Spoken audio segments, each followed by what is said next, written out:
Хот өндөр сувагт тавтай морил бий бол хөтлөгч Инхбат бизнес судлаач Бат Эрдэнэ дэлхийн дуу хоолой нэвтрүүлгээ хүргэх гэж байна.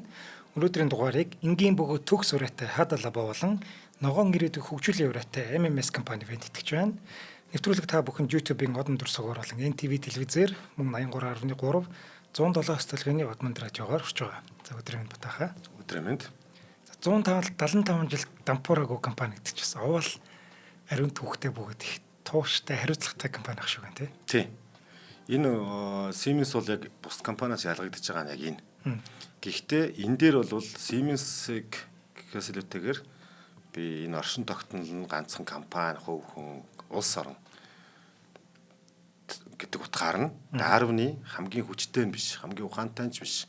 Харин хамгийн дасан зохицогч нь амьд үлддэг гэдэг үгээр нэвтрүүлэг эхлэмээр санагдаж байгаа. За. Тэгээд энэ эргээд яг энэ үгийнхаа дагуу Siemens-ийн харахаар яг л дасан зохицох үйл явцыг маш сайн хийсэн учраас өнөөдрийг хүртэл ирч хүчээ алдахгүй хамгийн эволюцд явсан компани байгаа шүү дээ. Төгслаг компани байгаад байгаа байхгүй юу? За тэгэхээр саяны энэ дасан зохицох гэж. Тэгээд бидэд энэ дэр бас нэг тодорхойлт байдгийг би бас энэ татаар аваад ирсэн. Инновац гэдэг нь шин зүйлийг бүтээх биш. Өөрчлөгдөж байгаа энэ экосистем дасан зохицох одоо урлагийг инновац гинэ гэж байгаа байхгүй дүрслэлийг за урлаг цаашаа дүрслэлийг одоо тий инновац гинэ гэж. Тэгэхээр бидэд огт цоо шин одоо өөр чигтээ ч юм уу шинэлэг зүйлийг гаргаад инновац хийгээд байгаа юм биш юм байна л да. Тэр зүйл тухайн тэр орчны биологийн ч гэдэг юм уу тий орчныг яг хамгийн тохиромжтой зүйл ингээд шинээр өгүүлэгдэж байгаа зүйлийг нь хин нэгэн олж хараад хийж байгаа нь бидэнд бол шинэлэг болж харагдаад байгаа Тийм юм байна. Тий. Тэгэхээр энд яг Siemens бол саяны инновацаар тухайн хөгжлийн үеүүдэд дандаа инновацаар явж исэн зүйл байгаа. Дараагийн бас нэг дурдах зүйл нь энэ инновац буюу энэ систем нь хүнийг хамгаалахаар бүртгэгдэж явах хэвээр. Хүнийг орлож биш. За биднээс ингээд нэг айдаг штэ. Одоо робот ч юм уу AI гарч ирлээ хүнийг орлочих үедээ те. Terminator кино Skynet те хүнийг орлочих үедээ гэдэг. Тэгээ энэ болгоныг одоо энэ дээр ингээд бүр цаанаа бодоод явж идэг бол таарж байгаа хгүй. Одоо тэр томчууд боддог л үстэй гэдэг чинь энэ Siemens энийг боддог гэсэн үг. Бодоод байдаг байлээ гэж. Тэгэхээр энэ экосистемд бизнесийн ч байна уу энэ байгалийн экосистемд яг дасан зохицож хамгийн чадсан учраас л одоо түүх нь 175 жил оршин тогтножжээ. Онлоор биш практикаар оршин тогтножжээ аахгүй. Тэгээ энийг ярих гэж байгаа. Тэгэхээр энэ утгаараа бидний хүн төрөлхтний инженерингийн сэтгэлгээний хувьсал нь бүр Siemens-ийн түүхтэй яг давхцдаг. Тийм байна. Тэгээ энэ зөвхөн инженеринг ч юм уу тэр бүтээгдэхүүн их гэхээсээ илүүтэйгээр бас удирдлагын төвшөндөө их дасж зохицдог. Зөв удирдлагуудад томилдгоорс бас хамаарч шүү гэн тий. Тийм. За энийг болохоор бас сүлд нь гарна. Удирдлагаас гэхээс л одоо эн чинь 175 жилийн туршдаа хэдэн зуун удирдлага солигдсон янз бүрийн л шийдвэр гарцсан байгаа. Гэхдээ энийг удирдлагаас одоо үл шалтгаалan авч явдаг зүйл бол тухайн байгууллагын соёл гэдэг бол соёл гэдгийг ганц Siemens гэхгүй орчин үеийн шинжилгээнд ингээ бүр нээчээд байгаа шүү дээ. Тухайн байгууллагын соёл нь тухайн байгууллагыг авч явд юм байна, амьдруулд юм байна. Ямар дарга ирсэн одоо буруу зүйл хийхээргүйгээр зөв байхаар л Siemens өөрөө энэ баг энэ амьд организм шиг болчиход байна шүү дээ. Тий. Тэгэхээр энийг би хэлэх гээд байгаа нь компани бүтээгээд хол яваасаа гэж бодож байгаа хүмүүс нэгдүгээр нөгөө талд далд утах нь нөгөө улс төр тий ялгаагүй улс ч гэсэн биднээс нөгөө чөтгөр гараад бурхан болдог. Засгийг бүтээх тогтолцоог бүтээх ёстой. Адраас бурхан очиж чөтгөр болчдгийг байлгаж болохгүй шүү гэдэг нэг юм байгаад байгаа шүү дээ тий тогтолцоо. Тэгэхээр тэр тогтолцоог хэрхэн авч явах вэ гэхээр соёлын асуудал заашгүй дагагдж орж ирдэг. Энэ хэрэгтэй дугаар гэж би бодоод байна л та. Яг тэгэхээр тун удахгүй манайд бас нэг тийм том шилжилт шиг юм болох гээд байгаа байхгүй юу? Одоо зах зээл гараад том компаниуд байгуулагдаад ингээд эзэдүүд нь байсан, удирдлагууд нь байсан. Одоо тэнгууд тэр хүмүүс чинь шилжих гээд. Одоо тэр хүмүүс чинь нас өндөр болчлоо, тэтгэвртэй гарах нь гарна. Тэгээ яах гэдэг юм те ямар ч удирдлага шилжүүлнэ штэ. Тэгэхэд тэр соёл нь авч үлдэх нь үү эсвэл удирдлагын шийдвэрээс болох нь үү зарим нэг компаниуд дэшээ доошоо ч юм ямар нэг болох лоо гэж би бас хүлээгээд авах байхгүй. Тэгэхээр яг саяных шиг ухаантай удирдлага тавих те хүчтэй гэхэрсэртэйгээр дасан зохицох чадвартай тухайн нийгэмтэйгээ. Дасан зогсон гэдэг чинь өөрийнхөө хуучин уламжлал би ингээл явдаг байсан гэдгээ халахыг хэлээд байгаа шүү дээ, тэ. Халаад шинийг одоо тэгэхээр хуучнаа халж шинийг авна гэдэг чинь өөрөө сэтгэл зүйн өстө маш том юм чаленжийг шаардж идэг тийм зүйл. Би сэтгэлийн, тэ. За жишээлбэл энэ дээр ингээд онуудаар нь тавихлаар яг 50 жилийн зайтай яг шилжилтүүд хийгдсэн байгаа байхгүй. 50-аар гэдээ явцсан. Тэр нь энэ Siemens гэхээс л тэгэхээр хүн төрөлхтний угаасаа технологийн нөгөө дэвшилтүүд нөгөө тэрний хувьсгал энэний хувьсгал гэдэг шүү дээ. За жишээлбэл яг үүсчихсэн 1847 онд болохоор одоо цахилгааны 90 телеграф гэр анх үүсгэн байгуулагдчихсан бол 1990 он гэхэд мотор турбин генераторын 90 одоо уурын юу чин сонгоцоо юу болгоол те хоёлоо ярьжсэнтэй Америкийн жишээн дээр дараагийнх нь 1950 гингүүт автоматжуулалт эрчим хүч барилга эмнэлэг галт тэргүүний 90 үе гэд одоо 2000 он гингүүт IT нөгөө баахан бүүм програм хангамж тэ одоо иргэдүүд эн чин дижитал чин гэж явж байгаад 2050 он бол цэвэр AI-ийн 90 нөгөө big data-гийн 90 болоод байна шүү дээ тэ. Тэгэхээр яг энэ үернүүдэд яг хамгийн түрүүнд гэд гүйж ороодсан байгаа байхгүй юу.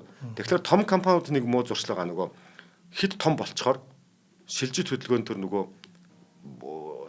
хурдан хөдлөх маневр муутай болж эхэлдэг. Томрох тусмаа. Тэгэхээр тэрний юун дээр жишээ өгдөм да нөгөө тракторын компани чинь. Тэрэн дээр жижиг шанахтай том шанахтай юу? Жижиг нөгөө шанахтай одоо манайхаар унгалдаа гэдэг юм руу хийх гэж чадахгүй байсараа дараагийн John Deere гаад ирсэн ч гэдэг юм уу те. Ингээд дараагийнхтай яадаг. Нөгөө CD-ний юм дээр гардаг. Нөгөө диск үйлдвэрлэдэг асар том компаниуд яасан гэхээр жижиг floppy disk-ний юм дээр ингээд бүр flash disk энэ төр шууд хуучны компаниа бүр устгаж гарч ирж байгаа байхгүй. Гэх мэтэр энэ бүхэн дээр хитрхи томорсон компани удаан байдаг бол Siemens тэгээгүй. Бүр урьдчилж хараад тэрлүүгөө бүр өрөөгөө зориулаад явцсан. Тэ? Гэхдээ бүр өмнөхөө хаяад яваад байгаа биш. Маш сайн смут юм гоё шилжилт хийгдсэн байгаа. За тэгэхээр энийг одоо жишээлбэл саяны механикийн, цахилгааны, автоматжуулалтын, дижитал энэ 490-ийн үед нөхдүүд юу хийгээд яаж яваад исэн бэ? За энэ тохиолдолд энэ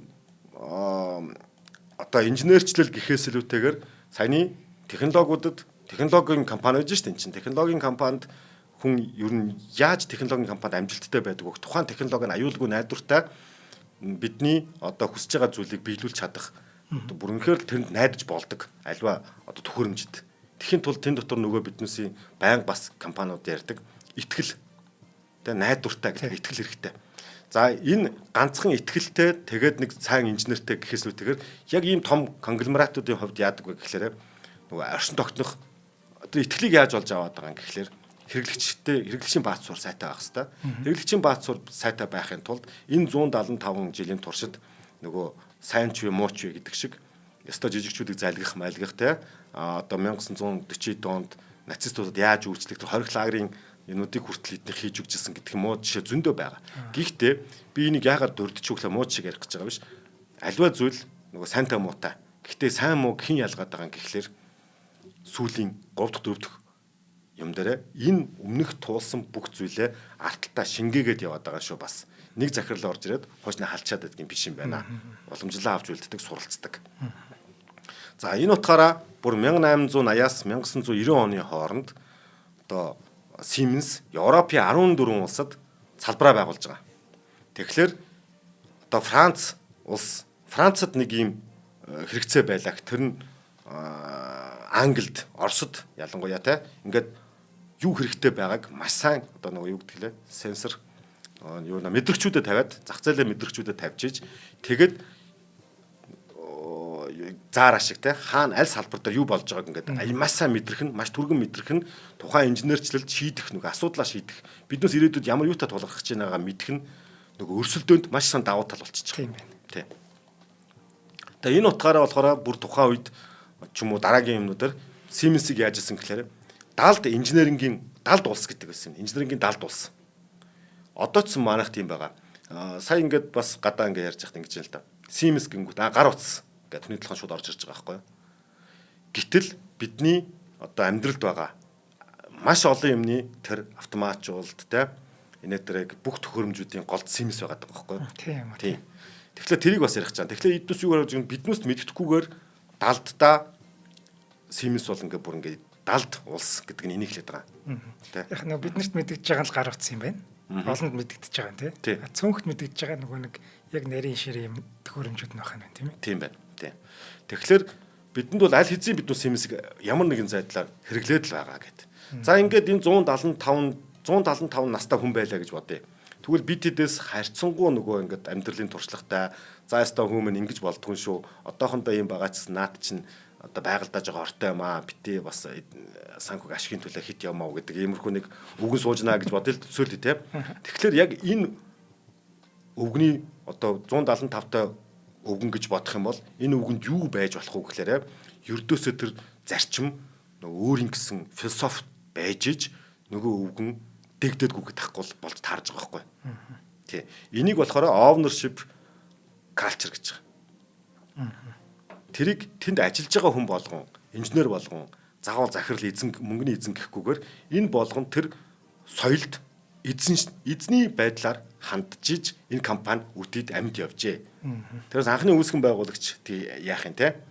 Яг энэ утгаараа улсын жишээд байгаа би тэр дурдахгүй зү энд хэлчихье. Аливаа улс удаан оршин тогтноход гэдэг чинь одоо нөгөө манай улс Чингис хааны байгуулсан улс гэсэндээ ингээд хүүхдүүд нь явах тусмаа ингээд тарж бутраал те. Хувь заяа угаасаа тэгдэг. Гэтэл тэрийг яаж соёлох вэ гэхээр тэр ганцхан тэр эзний ухаан гэхээс илүү хүч чадал гэхээс үлдгээр яг тэр соёлыг барьж үлдэх хэрэгтэй. Соёл өөрдөө дутуу байхгүй болчих юм задрал үсээд байгаа байхгүй юу? Тийм байна тий. Тэгэхээр өөрийгөө соёлтой болох энэ хувь хүн компани улсад яг адилхан тусаад байгаа. Бидэд ч гэсэн ер нь соёлыг л эрхэмлэх хэрэгтэй юм байна гэдэг нь чухал болоод байгаа байхгүй юу? За тэгээд анх бол энэ компани юу ойлгосон гэхээр яг энийг ойлгоод ямар нэг юм системээр хөдөлдөг байх хэрэгтэй юм байна. Хин нэг даргын юм гэхээслүүтэйгээр эсвэл нэг хин нэг алтан гартай инженер гэхээслүүтэйгээр яг тэр гой бүтээл гардаг системийг бий болгоё. Одоо алдартай одоогийн өдийг урт хоёлын ярьсан бүх компанидаар нэг юм систем болгочод байгаа. Амжилт гаргадаг машиныг бүтээч. Машин хийх биш. Тэгээд тэр бүтээсэн ямар нэгэн далд ийм соёлын чинь үр нөлөө нь машин гарвтас болж гараад байгаа шүү гэдгийг л ерөөсө бүр ингээд бүгдэн дээр статистик гарч яадаг байхгүй бүгднийх нь түүг нь ижил тий. Тэгэхээр одоо бүгд теорем ч юм уу шиг тий. Нэг хүн дээр биш систем дээр суйрлаад байна тий. Тийм систем дээр суйрлаад байгаа. За тэгэхээр энэ бол явж юу байггүй тэр бидэнд юм бүтээгээд байгаа инженерийн ёс суртахууны асуудал болж хувирж байгаа маа гэж тий. За ингээд автоматжуулалт цахилгаан байж байгаа автоматжуулалт болоод ирсэн чинь автоматжуулалтаас хүмүүс яг тухайн үед айж ирсэн юм байна. Одоо биднээс ингээд AI-аас айгаад байгаа ч биш юм байна. Тухайн тэр акшнда одоо ингээд баахан гараар хийдэг юмыг тий конвейер автоматжуулалт болоод ирэнгүүт одоо биднээс үйлдвэрчний хөвл айгу уурталсан гэж байгаа байхгүй юу? Биднийг ингээд цалингүй ажилгүй болгож ийн гэдэг тий. Гэхдээ тэгээ одоо ажилгүй баахан хүмүүс ингээд өдөө бол 50 жил зогсоогүй л үсттэй өөр юмруу ороод болцсон тий. Айх хэрэггүй гэж. Тухайн үед бол автоматжуулалтаас нийгэм асар их айжсэн. Дургу тий. Одоо хүнийг орлох гэж байна. Робот ирмээр ингээд баахан сургал 100 жил өмнө л явагдсан байгаа байхгүй. Гэтэл хин Siemens-ийн инженерүүдэд юу бас асуулт тухайн үед тэр хүмүүс ч бас алсыг хардаг хүн биш. Тухайн үеийн инженер байгаа шүү дээ. Тухайн үеийн цагаан үед амьдарч байгаа. Бид яг энэ саяны систем бүтээхдээ хинт итгэх юм бэ гэдэг асуулт өөрсөндөө тавьж байгаа юм байна. Хүнд итгэх юм уу? Тэр автомат машиндаа итгэх үү гэдэг асуулт. 100 жилийн өмнө. Одоо бид бас AI-д итгэх өөрсөндөө итгэх үү гэдэг асуулт тэр үед явсаар л байгаа байхгүй тий? Явж л байсан байна. Тэгээд тодорхой хариулт нь тодорхой гой гарсан юм байна. Хүн бол юм сэтгэл хөдлөлтэй. Гэхдээ машин гэдэг нь логикоор явж байгаа машин баггүй. Тэгээд логик бол аливаа зүйлийн тэр юмны чинь хязгаар юм аа. Барьж байгаа болохоос биш орлохгүйгүй. Хоорондоо огт орлогдохгүйгүй байхгүй юу? Бидний нөгөө хүний одоо ингээд потенциал дуусах ч юм уу те хүн одоо ингээд нэг конвейер ажилладаг байл дахиад нэг гарын цуцах ч гэдэг юм уу. Энэ бүгдийг орлож л байгаа бол чиний тэр хойш сууж байгаа хэсгийг орлож байгаа болохоос биш огт хүнийг солихгүйгүй шүү гэдэг. Энэ үед тийм логик гарч байгаа. Ингэхлээр инженерүүд яасан бэ гэхээр дан ганц машин гэлүүтэйгээр хүнээр өдөрдөгддөг тийм системийг хүн одоо инженерингийн ухаан эрэг тэнцвэржүүлэх нь маш чухал юм байна. Балансыг олох нь гэдэг. Одоо энэ өгүүлбэр 100 жилийн өмнө гарсан өгүүлбэр нь одоодсон тийм байгаа. AI хүнд тос олох гээд байж байгаа. Тэ? Тэрс орлохгүйгүй. Хүн асуулт асуухгүй бол тэр хариулахгүй зүтэй. Одоо ChatGPT ороод асуул да тий. Над тус болох гээд байж байгаа байхгүй уг нь. Тэрээс би айгаад байх хэрэггүй тий. Би юу гэдгийг айгаад юу ч асуухгүй байлаа гэд AI төр ямар хамаагүй байгаа зү тий. Тэгэхээр энэ хоёрын нөгөө би энтэйгээ зэрэгцэн орших гэдэг имийг л хадгалъя айх хэрэггүй юм байна гэд. Тий. Тэгээд дотороо болохоор ийм философи ингэсэн байна. Automation with humanity гэж тий. Automation with humanity гэдэг нь энэ хүнтэй байж ижил ямар нэгэн зүйл автоматжуулагдана гэдэг. Тэгээ энэ сүулдэ алдартай үг болчихсон. Альваа зүйлийг огт оргууг автоматжуулдаггүй гэдэг үг болсон юм байхгүй юу? Миний оюутан байх үед огт оргуу зүйлийг автоматжуулахгүй. Зарим хүн дэгдэж шүү дээ нэг би одоо энийг ингээд айгу гоё болгочмоор байна гэдэг. Тэгээд автоматжуулаад л бүр ингээд бүр гоё болно гэдэг. А яг явж байгаа нь хаа вэ? Гар аргаар явж байгаа нь хаа вэ? Байхгүй. Гар аргаар л яваагүй ч юм уу ямар нэгэн зүйл бодит юм байхгүй бол тэрийг автоматжуулж чадахгүй байхгүй юу? Тэгэхээр тэр бодит зүйл буюу эхний үндсийг чинь хүн өөрөө л тавихаас хойш бити харин ёс суртахуунтай байхгүй бол буруу зүйл тавьчвал буруу зүйл чи автоматжуул яах вэ гэдэг л ийм ёс суртахуун юм байгаад байгаа. Энд тийм ч учраас AI-д би их хүндэтгэлтэй сайхан ханддаг юм гэж. Тий. Яг зөв тэр нөгөө яриад байгаа ч хүмүүс өөрсдөө AI-тай айгу муухай хариулчаад гоё юу байсан шүү дээ. Одоо нөгөө хараалын өгөөдөөс хэлээд байна. Энэ бүр надтай хэрэлдэг болох нэ гэдэг юм явж байгаа шүү дээ. Тэр чинь үг үл AI биднээс суралцаад байгаа шүү. Өөрөө сураад байгаа биш биднээс л одоогийн AI алгоритм биднээс суралцаад байгаа байхгүй. Тэгэхээр бид хэд сайн байвал тэгэл тэр AI сайн л байна гэсэн үг тий. За тэгээд энэ юунуудыг дурдахыг автоматжуулалтын давуу талыг эртний давуу талыг илүү дурдмаар би оруулсан байгаа. Энэ 1950 оны тухай ярьж шүү. Гэхдээ одоо бидэнд автоматжуулалтын асар их хэрэгтэй байгаа шүү дээ. Тийм учраас илүү дурдаад байгаа тийм. 1950 онд дэлхийн томоохон үйлдвэрүүдийн дундаж Ослын статистик нь Ослын 70-аас 80% нь хүний алдаанаас үүдэлтэй байдгийг олон улсын нөгөө ILO гэж байгууллагаас гаргасан судалгаагаар гарсан байт юм байна. 1950 онд хүний алдааны 75-80% нь хүний алдаанаас гаргадаг болжээ. Тэгвэл энэ алдаа яг тийм үйлдвэрүүд дээр тийм хэмжээний сар хүрээтэй дээр яг адилхан үзэхлээр 20 он гэхэд 20-оос доош хувиар хүний алдаа орсон. Одоо 2020 онд тийм. Оны судалгаагаар. Ингээд 1950 болон 20 оны судалгааг жишээд аваад үзэхлээр үүнийг 20-оос доошоо болгоцсон юм байна. Хүндрэлтийн автоматжуулснаар. Тэ. За тэгэнгүүт дараад болохоор энэ юугаар болохоор өөрийнх нь Siemens-ийн Safety Integrated гэдэг тийм тайлан байт юм байна. Тэрний 19 ондны тайлангаар болохоор яаж гарсан гэхээр хүний алдаа Siemens-ийн энэ төхөөрөмж манай төхөөрөмжийг ашигласнаар 3-аас 5 дахин буурсан. Тийм үү. 3-аас 5 дахин буурсан. Энэ алдааны магадлал нь буюу 68-аас 85% үр дүнтэйгээр алдааны магадлалыг бууруулж чадж байна гэж гарч байгаа байхгүй автоматжуулалтын систем. Тэ? За, ингээд тэгвэл за яг энэ нийт үр дүнгээрээ тийм байна. Бүр том бодит шигээр төмөр замын одоо алдаа гэдэг нь human error miscommunication буюу хүний алдаа, буруу ойлголцлын алдаа англилд 1970 онд нийт гарч байгаа төмөр зам дээр гарсан алдаануудын Европын төмөр зам юм байна.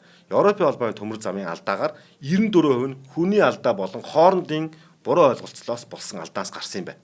Энэ түрүүний 20 оны судалгаан дээр одоо 18 20 оны үед 18%-тай болцсон буурсан байгаа юм байна.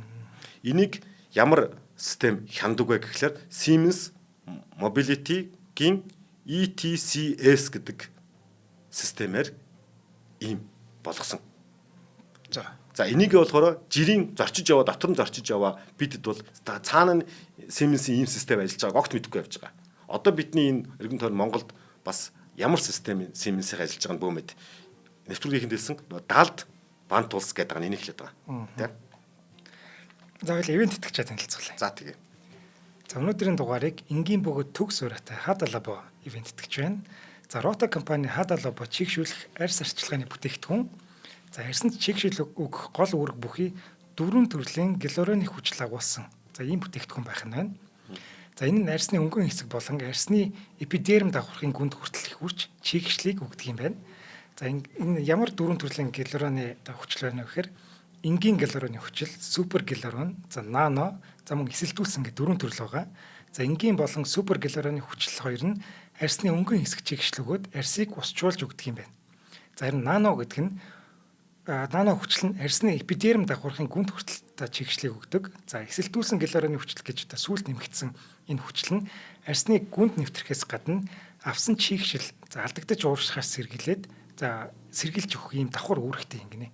Нэг тас түрхэл түрхсэн ч гэсэн хуурайшаад байна гэдэг шүү дээ тийм. Бүр гүндээ орж чигшил өгч чаддаг юм байна л та.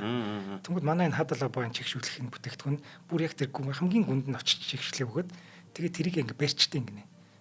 Чигшил нь гадагшлахгүй хуурайшгүй гэсэн үг. Тэгэхээр над мэтийн хуурайштай хүмүүст бол маш хэрэгтэй ийм бүтээгдэхүүн байх нь байна. За энэ бүтээгдэхүүнийг Mon Semisan болон GGI Beauty дэлгэрүүдийн бүх салбараар худалдаалж байгаа. За Facebook-ийн Hadalabo Монгол гэдэг нэртэй пэйж байгаа. Эндээс та бүхэн ороод дэлгэрэнгүй мэдээллийг авах боломжтой байна шүү. За баярлалаа. За баярлалаа. За саяны систем биш үү? Хүний алдааг 60 эдээс буул 18% бууруулж ихэрсэн тий. За одоо энэ систем ямар төвшөнд очсон байгаа гэж бодож байна? 6. Үгүй. 9900-ны 10,000-ны 998% аюулгүй болгоцсон.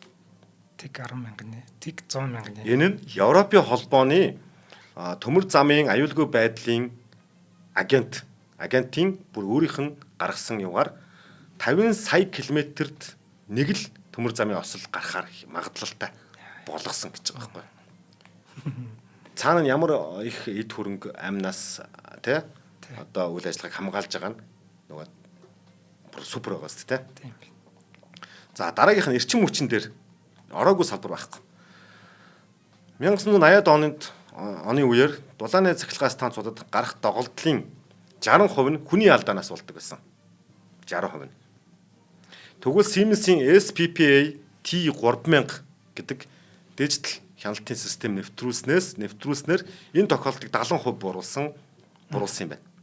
Энэ нь бас л нөгөө энэ дандаа Европын бол Германы компани болохоор Европын холбооны мэдээлэлүүд их байлаа. Тийм. Тэгээд энэ болохоор репорт нь болохоор Европын холбооны энергийн хяналтын төвийн тайланд 2010 оны тайланд ингэж тусжээ. За жишээлбэл 300 мегаваттын станц жилд дунджаар 12 удаа автоматар аюулгүй зогсолт хийдэг юм байна. Жилд дунджаар. Энэ системийг суулгаснараа жилд 3-4 удаа зогсдог болжээ. Шинжлээд үзэхлээр одоо бодит хамгаалалт буюу яг заашгүй хийх ёстой хамгаалалт 5-6 удаа бодит хамгаалалт энэ учир тохиолддог юм байна. 3-4 удаа болохоор нөгөө мэдрэгчүүд бас буруу ажилласан. Энэ мэдрэгчийн бас буруу ажил чинь нөгөө орчны нөлөөнөөс шалтгаалсан шүү. Монголд нөгөө мэдрэгч нар маш муу ажилдаг. Нагаар ихтэй нэтэрэ гэдэг те. Тийм байна. За дээр нь болохоор 2-3 удаа хүний ажиллагааны гэдэг юмтай байдаг гэсэн юм байна. За жишээлбэл 2018 онд Германд нэгэн дулааны цахилгаан станцад 100-ны даралт хяналтаас гарч эхэлжээ. Хэрвээ 10 секунд дотор даралт буурахгүй бол яг дэлбэрэх хэлсэн. Харин Siemens-ийн энэ T3000 хяналтын системийн ажилласнаар байснаар 1.4 секунд дотор энэ алдааг засч чадсан. За энэ бол яаж ч ботсон гэсэн 1.4 секунд 2 секунд хүрэхгүй тохиолдолд ямар ч ухаантай ямар ч ажилчид бөөнөр хар зогсчихсан кран таамж хааж чадахгүй байхгүй. Тэгээд хаалтыг болгож чадахгүй байхгүй тий. За тэгэхээр энэ даралт энд болохоор хүний имийг бас судалж хүн тэгвэл яг энэ яг ухаантай ингээд тамирчин ингээд бэлдээ зогсчихлаа гэж бодъё л да аюулгүй ажиллагаа. Тэгээ энэ тохиолдолд яах юм гэхлээр харьцуулаа үзсэн байгаа. Хүн хэрхэн реакшн үзүүлж чаддгийг тий. За уурын даралт хэтрэх хугацаа хянаад хугацаа 5-10 секундын дотор ингээд дайчгууд нь ингээд хөдлөнө. За энийг хүн анзаарах хугацаа 3-5 секунд. Хариу үйлдэл хийх тэ тэр юм хаах 2-3 секунд. Гэт нийт хугацаа хамгийн хурдандаа 20-28 секунд болж байгаа байхгүй. За дараа хаяж 28 секунд. За 20 секунд ч байсан гэсэн саяны 1.5 секундээс 10 дахин тэ байна штэ тэ 11 2 дахин. Тэгвэл цаана нь энэ 20 секундын дотор сүртэй юу гэж үзвэл сүртэй. Нөгөө дэлбэрэх хугацаа чи өөрөө 8 секунд дэлбэрж амжиж байгаа байхгүй. Тийм шүү дээ. Аль хэдийн баг анзаарч яхад дэлбэрж амжих болчиход байгаа байхгүй. Тэгээ энэний хүчинд юу болсон бэ гэхлээр тухайн тэр 2018 онд Германд болсон юмар тэр хэрэг дэлбэрсэн бол яг юу болох вэ гэхлээр 400 гаруй ажилтан гэмтэх байсан одоо өртөх байсан осолд. 50,000 айл цахилгаангүй болох байсан. Гэхдээ ийм мэдээ хаанч гараагүй. Яагаад гэвэл тэр систем ажиллаж исэн. Энэ бол эдник компани одоо реклам байлаа те. Тэгээ энийг юу гэхээр инженерийн шийдэл харагддаггүй маа. Гэхдээ амьдралд мэддэгдэг те. Та бүхэнд мэдрэгдэж явдгаа гэж. За ингээд жишээнүүдийг хийсэн. За эмнэлэгт болохоор яадаг байсан гэхэлэр ингэж байгаа юм байна. Гоё жишээ байгаа. 2021 онд Финландын нэг эмнэлэгт одоо энэ манайханд их тохиолдог шүү. Одоо Siemens-ийн одоо эрүүлийн AI суулсан MRI систем. MRI систем яаж гисэн гэхэлэр тэр нэг өчүүхэн хазаалт нөгөө юм мэдрэг анзаарчилтай. Тэгээ энийг болохоор хүний нүд юу гэж харсан гэхэлэр нэг жоохон сүүдэр шиг харагдаад тэгээд за зүгээр байна гисэн. Аха. Тэгээ энэ болохоор буруу байж болзошгүй гэд дахиад харуулах сигнал өгч байгаа юм байна тэр систем. Тэгээ дахиад зургийг авахлаар тухайн өвчтөн хавдартай бол таарж байгаа байхгүй. Хавдрын ихэнх шинжэндээ явж исэн гэд. Тэ. За тэгээ тэр хүн яасан бэ гэхлээр энэ бүр бодож жишээ. Тэгээ ийм маягаар нөгөө эрүүл мэндийнх нь яг энэ хүний жишээгээр маш нөгөө наривчлалтай сайн явж байгаа. Тэглээгээд энэ хүн эмчиг орлог байгааз тэ. Орлог айх хэрэггүй гэж. За төмөр замын бас жишээ байгаа. Одоо бүр энэ бол нэлээд том нийтлэл болж ирсэн. Сүүлчийн тормоз дарагдаагүй гэдэг нэг хийм нэртэй. За би одоо яач вэ? Австрийн Зальцбург хотод 2012 онд болсон юм байна. Нөгөө өөдөөс нэг чугам дээр галт руу ордог штэ. Тэ? Ийм тохиол гарсан юм байна. Тэгээ энэ хэрв энэ систем байгаагүй бол хэрв яг хүний системтэй байсан бол энэ бол 100% одоо осол гарах нь 100% магадлалаар байгаа юм байна. Тэгвэл Siemens-ийн Mobility ETC S гэдэг төрийн шин системийн mobility хувилбар нь буюу систем яасан гэхээр секундын 1000 хуваасны 1-ийн дотор саяны алдааг илрүүлж чадаад автомат тормосыг идэвхжүүлдэг юм байна. Ингээд секундын 1000-ны 1 хугацаанд нөгөө шийдвэрийг гаргаад алдаагаа илрүүлээд шийдвэр гаргаад тормосоо дарж амжихад амжлаа гэхэд энэ хоёр нөгөө хурдны хоёр галтрагч хоорондоо 37 метрийн зайтай зогссон байгаа байхгүй. Тийм байгааз. Тэгээд 200 зорчигч бүгд аюулгүй гарсан. Тэгэд жолооч нь ингэж ярьсан гинэ. Ярьслага өгтөө. Би тормос дараагүй. гэж л хэлсэн юм байна. Ярьслахан дээр. Тэгэд яасан гэхэлэр энэ систем шийдвэр гаргасан гэж. Тэгэхээр одоо эндээс юу харуулад юм гэхэлэр систем тэгвэл бүр шийдвэр гаргаад байгаа юм уу гэдэг юм дахиад нөгөө ёс зүйн асуудал айц төрүүлж эхэлж байгаа юм. Систем шийдвэр гаргаслаа шүү дээ. Тий. Уг нь наад чи надад хэлээд би шийдвэр гаргах хэрэгтэй байсан юм шүү гэдэг давлгаа дахиад явсан юм байна. Одоо түрүү чи нөгөө автомат намайг орлоо гэж айдж ирсэн шүү дээ нийгэм. Хүнийг ажилгүй болголоо гэжсэн бол одоо систем шийдвэр гаргаад эхэллээ шүү дээ. Энэ тэгээ зөв юм уу? Зөв бурууг хэн ялгах юм гэдэг ийм нийгмийн давлгаа орж ирж байгаа юм байна. Би нөгөө дасан зохицох тухай яриад байгаа шүү дээ. Инженерийн нэг шийдлвч бүр энэ чи ёс суртахууны асуудал одоо явчлаа гэдэг те. За мэдээж энэ нөгөө нэг ийм сайн систем нөгөө агаарын тээврийн компаниуд бол бүр маш хэрэгтэй. Агаарын тээврийн компани энэ дэр Siemens, TES, Avionic Logic гэдэг систем ашигладаг юм биш үү? FADEC гэж. Тэгээ энэ системүүд жишээлбэл 1900 нөгөө судалгаа шүү. 1970 онд дэлхийн агаарын ослын 85% нь хүний алдаараас үүдэлтэй байдаг байжээ. Тэ 20 оныхоор энэ систем ашиглагдсанаар 12% буурсан. Тэ наач өмнө за тэр онгоц яг тэр маршрутаар тэгж явж шүү. Чи одоо өндрөө тэгээрээ намсгаараа өндөр болохоор ч юм эсвэл юугаа өөрчлөрөө ч юм уу гэд хүн харж агаад хилдэг байсан. 1970 оны үед. Бүр сүулт хилдэг байсан. За. Саяхнаас тэгвэл юм автомат болсон юм байна. Би тэр хэвээр болоо гэж бодоод байсан байна. Аагүй энэ автомат болсон юм байна. Тэгээ 20 онд л авал энэ 85% алдаа чинь 12 болтлоо буурсан. Тэгээд нийт 1000 нислэгийн дундаж тоо байдаг юм шиг байна. 10,000 нислэг тутамд 2 осол гэдэг ийм дундаж статистик байсан бол одоо энэ 10,000 нислэг тутамд 0.1 осол гэж буурсан юм байна. 20 дахин болгосон. 20 дахин буусан. За тэгэнгүүт энд биднес сая ярьж штэ энэ нөгөө шийдвэр гаргаж штэ. Нөгөө AI одоо нөгөө систем чинь систем хүний өмнө шийдвэр гаргаж эхэлчихэж байгаа байхгүй. Тэгэхээр шийдвэрийг тэгвэл юун дээр шийдвэр гарах уу гарахгүй юу буруу зөв гэхээс тэгэхээр тэр систем тэгвэл шийдвэрийг юун дээр үндэслэж гаргаад байгаа. Яаж зөв гэж бод Томас харах зөв гэдгийг тухайн тэр систем яагаад дарчив? Тэр чинь хүн кодлж өгсөн протокол байхгүй. Үгүй одоо харин энэний ялгаа эндээ талигдах гэж байгаа шүү. Заяа. Тэгээ тэр хүн тгсэн чинь протокол дээр буруутчил яах вэ гэж байгаа байхгүй. Тийм байгааз. За тэгэхээр дижитал эрен буюу одоо энэ үгдлийн систем, big data, AI-ийн тохиолдолд энэ шал ондоо болно. Автоматжуулалтын үед бол жишээлбэл хоёулаа яг л энийг буруу ийм сигнал ороод ирэхэд ийм аргумент одоо параметртай болох юм шууд тоомс нарав шүүч гэдэг юм уу те. Ийм мэдрүүлгээд автомат хийж тэнд бодоод авах юм байхгүй. Систем бодоогүй зүгээр л тийм өгдөл ороод өнгө шууд тоомсод дарж байгаа. Би бол тэгж л бодлоо. Тий. Гэтэл энэ өөрөө одоо нөгөө хувьслаар бит хоёр хуучин 3 дугаар эрен дээр зогсох байсан бол биднээс ингэ шийдчихэж байгаа штэ. Манай инженер маш ухаантай гэж өрөөсгөл байгаа. Тэр ухаантай инженер дээр тогтохгүй штэ. Тэгвэл албаар хорлдог инженер ороод ирэл яах юм гэдэг юм. Ороод ирж байгаа үстэй. Тэгэхээр тэр шийдвэр гаргах гэж байгаа шийдвэрийг гаргуулчих. Тэ? Шийдвэрээ гаргахдаа харин тэр хүн ямар параметр, ямар өгөгдөлт тэр хүн гинэ нөгөө систем итгэж зөв бурууга тухайн үед шийдэх юм. Тэ? Гэдэг юм руу дараагийн эрен дээрээ бодож эхэлж байгаа. Дахиад Siemens инженерууд. За тэгэхээр бид системийг эхлээд ажилуулчих. Зөв гэдгийг ингээд кодлоод өгчээ чи жишээл ингээд зөнгө тоомс дараараа гэдэг юм. Тэгвэл одоо энэ зөв гэдгийг систем өөрөө шийдэх болвол яах вэ?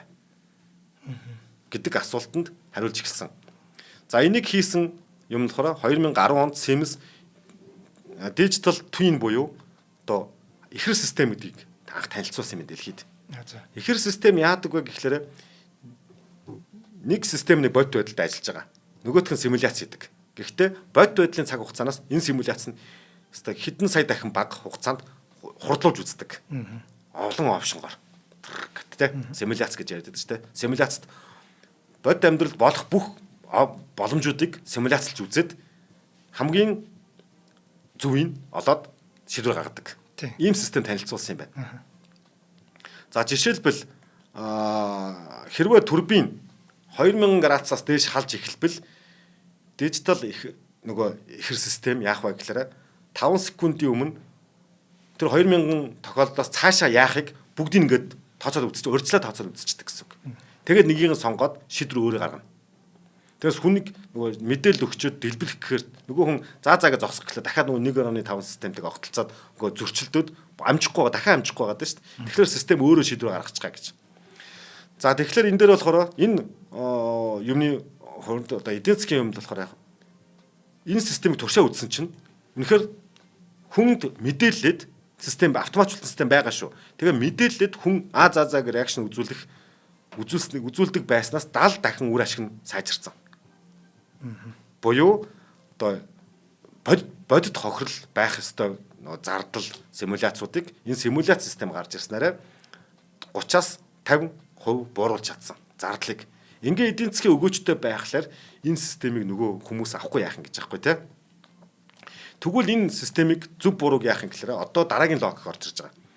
Хэр олон тохиолдлыг авч үзэх тусам нөгөө мэдээллийн үнэн зөв маань нягтрсан сайжрна штэ. Зөвийн магадлал нь өндөрсөн. Тэгвэл Siemens-ийн энэ digital twin систем одоогийн байдлаар одоо гэхгүй байгаа маа 2022 оны байдлаар 900 мянга гаруй саяных шиг юм одоо хүн тээвэр онгоц гэсэн том юм дээр 900 мянга гаруй юм дээр зэрэг ажиллаж байгаа. Зэрэг ажиллаж байгаа. Тэгэхээр би ганц төмөр замын тоомс дараад байгаа мó. Юу нь юу болоод байгаа юм бэ гэдгээ төмөр замд бүр хажуудлаар орж ирж байгаа гэрлэн дохоо яаж байгаа гэдэг чинь бас миний нэг даачг байж байгаа байхгүй. Энд нэг даачг байж байгаа. Тэгээд системээ шийдвэр гаргана гэхэлэр чинь маш зөв шийдвэр гаргаж байгаа үстэй. Яагаад энэ огцолцол бий болсон гэхээр би өнөөдөр төмөр замд явж байгаа төмөр зам нөгөө вагон дотор явж байгаа 200 хүн хамгаалах га тоомс дарсан чинь эсвэл илүү 2000 хүнтэй төв цэнгэлтэх рүү очиж мөрөх болцсон шийдвэр явах юм бол энийг одоо зөв гэх юм буруу гэх юм уу те. Тэгэхээр эднийх яасан гэхээр тэгвэл илүү бүр ингээд бүх системд л ингээд тарахыг ямар амар юм бэ гэдэг энэ логик руу орж байгаа. За ингээд бүх систем рүү тарах тусмаа юу болно гэж одоо нөгөө дэлхийн хаашаа явж байгааг чинь надад big data цугдэрж ирж байгаа зү те. Тийм. Хаана юу болоод байна те. Би төмөр замын систем шийдэх гээд тэнд нэг даачг тавьсан чинь тэр даачг нь тэнд хөлбөмбөг 2000 хүнтэй цуглдсан хөлбөмбөг бүхний наадам болж байгаа гэдгийг би бас дахиад мэдчихэж байгаа байхгүй юу. Төсөөлөл юм бо явагдчихсан дотроо. Тий, татагд явагдчихсан. Аха. Тэгэхээр энийг болохоор харагддгүй өгдөл гэд. За тэгвэл одоо энэ том зүйл чинь нөгөө big data руу авчрах буюу эднүсийн нэрснээр өгдөл өөрөө амьлах мөч гэж байгаа байхгүй. Тэ? Тэгээ нэг Mindsphere гэдэг байгаа. Тэгээд Mindsphere гэдгийг дараад нь танилцуулж байгаа шүү. За танилцуулсан. За одоогоор тэгвэл саяны энэ систем хідэн юмд 2023 онд юу болсон байр гэхэл саяны түрнөгөө Twin-ийн тухай ярьсан 900 мянга. Нийтдээ Siemens тэгвэл энэ өгдлийн систем хаана ажиллаж ийн гэвэл холбогдсонд яг онлайн төхөөрөмж 30 саяас дээш нарийн тоолж амжихгүй гэж байгаа. За хүлээ авсан өгдлийн урсгал нь нэг өдөрт цаг гэж байгаа. Үгүй өдөр цаг гэж байгаа тийм. 250 тэрбум цэг өдөр гэдэг ийм нэгжээр тэмдэглэдэг юм байна шүү. Ийм юм мэдээлэл цаашаа явж байгаа. Тэгээд энэ бүгдийнхаа нөгөө нийт гарч байгаа дундаж хугацаа, шийдвэр гаргаж байгаа дундаж хугацаа системийн хариу уруулна 0.3 секунд тутамд. Үгүй 0.1 системийнх нь ажиллах хугацаа дундажлаар 0.3 секундын хурдтай хариу уруул үзүүлдэг. За энэ нь болохоор нийт одоо эрчим хүчний хэмнэлтээр 15-аас 20%. Тэгээд тонгод хөрөмжийн ашиглах хугацаа алдаа дутагдлыг 25-аас 40 дахин багасгадаг. Тэгэхээр ийм системд хүмүүс айх биш одоо яачгүй эдийн засгийн үр ашиг те алдааныхаа магадлалыг дээр буулгаж ийн холбогдохоос байгаа байхгүй. Энийг нөгөө эйрүүлийн юм гэдэг байгаа байхгүй. Энэ том big data чинь улам л хүчээ аавна, улам хүчээ авахлаар улам олон хүн нэгдэн, улам унд хэрэгтэй болно. Зөв алдааны магадлал маш багатай шийдвэр гаргаж эхэлнэ. Алдааны магадлал маш багатай шийдвэр гаргадаг ийм найдвартай системийг улам л олон хүн аавна гэд бүр улам хуйлрал ингээд бүр явна. Тэгэхээр big data-гийн ирэн бол бүр айхтар хуйларчих юм байна. Сүүлдээ биднес амар буюу өгдөл өөрөө ам орох мөч гэдэг юм агшин болж ирж байгаа. За тэгвэл одоо тэр өгдөл нь амар уу гэдэг асуултаа дараагийн төвшөнд гарч ирж байгааз. Тэр өгдөл биднээсээс айх хэрэгтэй юм уу гэд. За түрүүний хоёлоо төрүүлээд урьжлаа жоохон нөгөө спойлдод ярьсан тий. Тэгэхээр одоо нөгөө инженер өөрөө ёс суртахуунтайгаар байх хэрэгтэй. Тэгээд нөгөө бид каунд гардаг да хүнээ хамгаал гэд даалгавартай роботтой байсан. Тэгээд дараа нь дэлхийг хайрл гэд ингээд явсан чинь дэлхийг хайрлахын тулд хүн төрлөختөн устгахгүй болохгүй нэ гэд дарьсдаг шүү дээ. Skynet бол тийм шүү дээ. Энэ ертөнцийг аврахын тулд бид нүс хүн төрлөختөн гэж ертөнцийн эсрэг, байгалийн эсрэг хийгээд байгаа зүйлийг алчуул болох гэж ингээд Skynet чинь анх хүний өмнөөс босцсон байдаг шүү дээ. Түүхэн. Уулзсан. Юуны Avengers. Avengers-ийн ч лөө. Тэгээд тэр утгаараа явах юм бол одоо ерөөсөө нэг гурвал байх хэрэгтэй юм байна. Биднээс хүн дээлтэй гिचж байгаа. Тэгэнгүүтээ байгалигаа доотлолт нь тавьж байгаа. Арай нэг доотлолт нь арай тавьсан гэж болохгүй юм байна. Хүнд аюулгүй байх. Хүнийг хамгаалах систем гэж нэрлээд гэхдээ хүн өөрөө оршин тогтнох орчил гэж яриад байгаа тийм. Орчилгүй бол тэр хүн хаана орчих юм. Тэгэхээр тэр хүний оршин тогтнох орчил буюу дэлхийгээ давхар хайрлахгүй бол хүн байхгүй гэдэг ийм логикийн дагуу системээ хийж эхэлсэн юм байна. Харин наад логик ба шүү дээ. Энэ логик чинь машинууд яаж ойлгох вэ? Хүн яаж ойлгох вэ гэдэг чинь бас эргэлзээтэй байхгүй. iRobot гэх кино байгаа шүү дээ. Тэрэн дээр чинь 3 хуйлтай. Тэгсэн чинь тэр 3 хуйл чинь хоорондоо зөрчилдөд байгаа юм байна гэж нөгөө машин ойлгонгуудаа одоо тэгвэл хүмүүсийг устгах юм байна гэдээ ойлгочдөг байхгүй юу? Яасан гинэ? Ер нь шүү дээ ийм AI-тай тэгээд өөрийгөө хамгаалах гэж бүтээсэн AI-тай кинонууд явж эцсийн дүндээ за энэ хүн төрлөختнийг л устгах жиж энэ дэлхийг аврах юм байна гэдэг ийм логик руу явж очдөг. Харин тийм. Тэгээд идэг тийм. Тэгэхээр над логика AI-да зааж өгөхдөө маш бодож иж бүр маш сайн судалж иж л өгөхгүй болохоор за хаяа тэр AI чинь энэ логикоор боцоороод за хүнийг алах юм байна гэдээ ойлгочих магадгүй амьдрал дээр. Харин тийм. За хоёлаа батаах юу вэ? Ивент итгэж танилцлаа. За тэгээ. За өнөөдрийн дугаарыг маань ногоон ирээдүйг хөгжүүлэгч MMS компани ивент итгэж байна. За MMS компани нь эрчим хүчний салбарт үйл ажиллагаа явуулдаг бөгөөд нарны эрчим хүчний системээр дамжуулаад айл өрх аж ахуйн нэгжүүдэд бие даасан эрчим хүчний төслүүдийг хэрэгжүүлдэг мэрэгжлийн баг хамт олон байгаа. За MMS компани цахилгаан эрчим хүч болон уул уурхайн салбарт үр ашигтай дэвшилтэд технологид суурилсан бүтээгдэхүүн шийдлүүдийг санал болгож байгаа. За энэ эрчим хүчний бие даасан төслүүдийг хэрэгжүүлэх хэрэг энэ их гоё юм байна. Ерөөсөө ханаас ч хамааралгүй зөвхөн өөрөө тэр нарны зайр угаараа ч юм уу те аваа тавьчих юм бол би чинь хаанаас чамаалгүйгээр чинь мөчөө шийдэж чадчих байгаа байхгүй. Тэгээд эднийг чинь яг албан ёсны дистрибьютор компани болохоор бүх юм нь за чанартай оригинал бүтээгдэхүүнүүд ирдэг. За тэгээд эвдрэл гэмтэл гарлаа гэхэд өөртөө очиод засч өгдөг. Юу н маш тийм гоё үйл ажиллагаа явуулдаг ийм компани байна. Яг нэг бит хоёрын сайн хэлдэг шиг их дэлхийгээ хайрладаг ийм компани байгаа байхгүй. За эрчим хүчний цогц шийдлэг MMS-с сонгох боломжтой. За ингээд ер нь бол ингимээр юм билээ. Эдник ч өөртөө нэг гоё байшин барьсан байгаа шүү дээ. Green Building гэдэг MMS Green Building. Тэр нь бол яг орчин цагийн ирээдүйн тийм байшин байж байгаа. За эдний бүтээгдэхүүнүүдийг сонирхмоор байвал тэр байшин руу нь яваад очичмаар юм билээ. Яг нисхийн тойргийн одоо нисхийн дөрвөн зам болсон да тэр. Нисхийн дөрвөн замын урт талд байж байгаа харахад л андшгүй тийм ирээдүйн байшин таныг өгтөж авна. За тэнцээ очиод гоё байшинтай танилцсан зэрэгцээ. За бүтээгдэхүүнүүдийг нас худалдаж авах ийм боломжтой байгаа шүү. За баярлалаа. За баярлалаа. За тэгээд нөгөө гол философи гоёлоо айгу гүнзгий орчлоо. Уг нь нөгөө салхин сенсмисийг яаж удирддаг гоё юмуд байсан. Цаг маань бага болцсон учраас шууд саяны хоёлынгийн асуусан нөгөө асуулт руу шууд хариулт руу орт те. За тэгэнгүүт одоо Siemens-ийн инженерүүд юу бодож гисэн бэ гэхээр ерөөсө хүнийн чухал, байгалийн чухал гэхгүйгээр хүн төвтэй. Хүнийг яаж оршин тогтнуулах вэ гэдэг дотор авч үзсэн юм байна. Тэгээд түрүүний минь хэлжсэн хүнээ дээдлэлт нь тавина гэсэн эренбийн асуудал биш юм байна энэ чинь. Хүнээ тойрсон ийм цар хүрээтэй асуудал юм байна. 1 2 дугаар дугаарлаж болохгүй юм байна. Чухлын эренбэр гэхгүй юм байна. Чухлын эрен байхгүйгээр. Чухлын эрен 1 2 гэхгүйгээр. Харин хүнээ голдоо байлгаад цагаа тулах юм бол нөгөө дэлхийд оршин тогтнох чадахгүй бол дэлхийгээс дараагийн гараг гэдэг юм уу те. Энэ хүнээ яаж оршин тогтноох вэ гэж байгаа. Хүнээ оршин тогтнохдоо ингээ өгүүлбэр нь юм байгаа юм л да. Одоо ухаалаг, хот сүлжээ, эрчим хүч одоо хүнд хэрэгтэй тээвэртэй системүүд бүгд хоорондоо холбогдогч энэ бүгд нь хамгийн зөв хүнийг сайн сайхан байх чиглэх ёстой. Гэхдээ оршин тогтох нөхцлөө үгүй хийхгүйгээр гэд тодголтой байгаа байхгүй.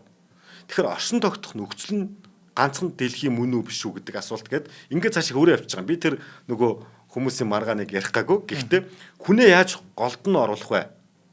Human centered AI. Тэ? Нөгөө digital trust, ethical design гэсэн ийм системүүдийг хөгжүүлж эхэлж байгаа одоо. Одоо нөгөө ёс суртахуунтайгаар яаж явах вэ? Тэрнээс одоо аль нь чухал вэ гэдэг асуултанд хариулгангууд дэлхийд арай гинт атом бүх үсрэгээд байхгүй. Ингээд нэг юу юм бол та. За энэ хүн буруу хүн байж болно нөгөөтхөө юм. За эндээс юу болсон гэсэн чинь ирээдүйн технологи бол ойлголцол юм ба. Буюу the future of the technology is empathy гэж томьёолцсон байгаа. Бид ирээдүйд ерөөсөө өмнө нь ойлголцож ижил бий болсон юм байна. Хүн төрлөختөн биенийг ойлголцоод, шинжлэх ухааныг ойлголцоод, юмс үзэглийг ойлголцоод ингээд яваад гүтийг хүрсэн юм байна. Цаашдаач ерөөсөө ойлголцол гэдэг зүйл байх юм байна. Автоматжуулалтаа ойлгосон юм байна, галыг ойлгосон юм байна, цахилгааныг ойлгосон юм байна. Тэгвэл ирээдүйд AI-аач ойлгоод явах хэрэгтэй юм байна. Гэдэг энэ өгүүлбэр дээр тулаад тэгээд за тэгэхээр энэ болгоныг ойлголцлохын тулд яах вэ гэхээр инженерүүд маань буюу түүчэлж байгаа нөхдүүд өөрсдөө энийг ойлгох хэрэгтэй юм байна. Төрүүлээд. Тэгээд ойлгохдоо ойлгочоод ойлгосон мэдлэгээ буруу ашиглаж бас магадгүй шүү дээ. Тэгэхээр нэвтрүүлгийнхэнд гарсан тэр ёс зүйтэй соёлын философик компани бий болгож иж манай компани ч юу эцэцтэй цаашаага 175 биш 1750 явах юм байна гэдэг томьёолоо гаргасан байна. За баярлалаа батаа. За баярлалаа. Өстой сонирхолтой байсан тийм байлаа. За өнөөдрийн бидний дэлхийн дуу хоолой нэвтрүүлгээр бит хоёр Skynet компани талаар ярьлаа. Skynet чинь тэгж нэрлээд байсан Siemens л байсан биш үү? Тийм. За нэвтрүүлгийг маань өнөөдөр энгийн богино төгс өрөөтэй Хадалаба Монголиа болон ногоон ирээдүйг хөгжүүлэх өрөөтэй MMS компани бэлтгэлээ. Нэвтрүүлэг маань та бүхэнд YouTube-ийн Одмондөр сугаар болон NTV телевизээр зам 83.3 170-аас дэлгэний Одмонд радиогоор хүрэлээ. За дараагийн дугаараар уулзъя. Баярлалаа. За баярлалаа.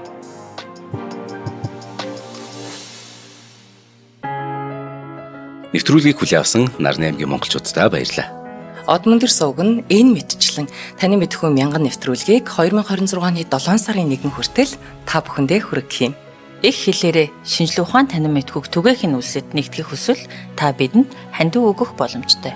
жилдээ ганцхан удаа 100,000 төгрөгөөр биднийг дэмжснээр шинжлэх ухаан танин мэдхүйг түгээх энэ үйл хэрэг амжилттай үргэлжлэх юм. Од мөндөр нэр дээрх Худалдаа өвчлийн банкны дансага 4191 тэг 4518. Та 100,000 төгрөгөө шилжүүлэхдээ гүйлгээний утга дээр нь өөрийн нэр болон утасны дугаараа заавал бичээрэй. 100,000 төгрөг хандалснаар Од мөндөр сүгийн алтан гишүүн болох юм а. Шинжлэх ухаан танин мэдхгүй Монголд ялах болтугай.